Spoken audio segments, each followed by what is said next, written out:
国民党也好，韩国瑜也好，我们都对于这样的结果坦然接受，这也是民主的一个表现。但是过程非常的丑陋，甚至恶心。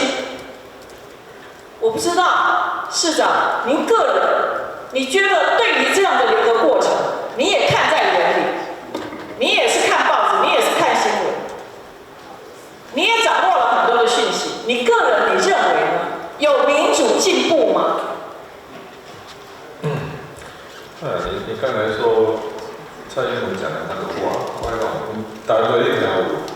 你听无？你大家你听有？闽南话有一句话哦，卖赢叫跟赢话，所以坦白讲，我觉得小英总统讲那个话是没有必要的。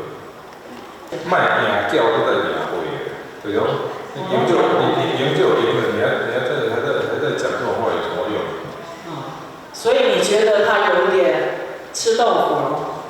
我觉得以总统的高度不需要讲那种话。像你在讲说啊，我们注重高雄市民的选择，那个不要，讲那么多干嘛？这有人不当他的桃园市议员，老是在批评其他县市，所以其他县市是什么县市啊？其他县市，所以我们特别封他为全国不分区议员。所以我们要不断的提醒他，民进党全国不分区议员。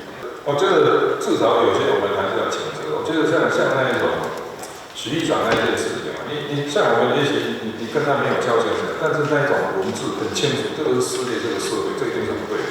我觉得那个一定，那个对一个许议长这样跳脱自在这个当讲那种话，绝对是扣分的，绝对是对这个社会，不是起起落落也不要有什么关系。所以有时候人生说短不短，说长不长，所以也不用太沮丧，认真的过每一天，快乐的过每一天。如果实在是很困难，我们要装着快乐的过每一天。大米那个是高雄市民的选择公民对这个表示尊重。不过那个许议长那个自杀的案子，我是觉得这还是不好的。这个怎么？我是不想，当然是我们听众们不想要。我每次都遇到这种事情，不要急着下结论，应该是等检方有比较清楚的一个直接报告，我们再处理。这个时候不要去做太多的这种猜测更不要去鼓动。但那个，我说有些人在脸书上那个写，那对台湾社会的和谐没有帮忙，那是绝对是不对的。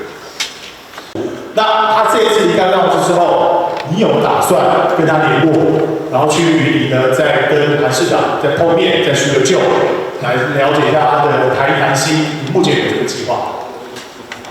那不用刻意的，但是我觉得曾经是朋友，也不用去否认，对不对？以前。好，如果见到他，假设见到他的第一句话会是什么？你跟韩国瑜碰面，你的第一句话会跟他说的是什么？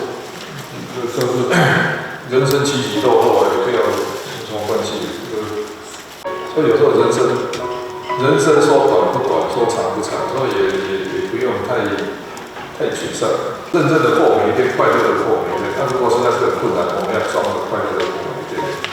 好，过这种哲学。所以这个俊将市长就快乐，开开心心，快乐过每一天，不要把这放在太心上。对啊。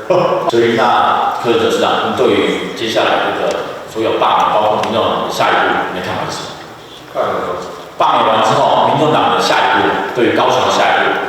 我刚才在很认真说，你有没有可能继续？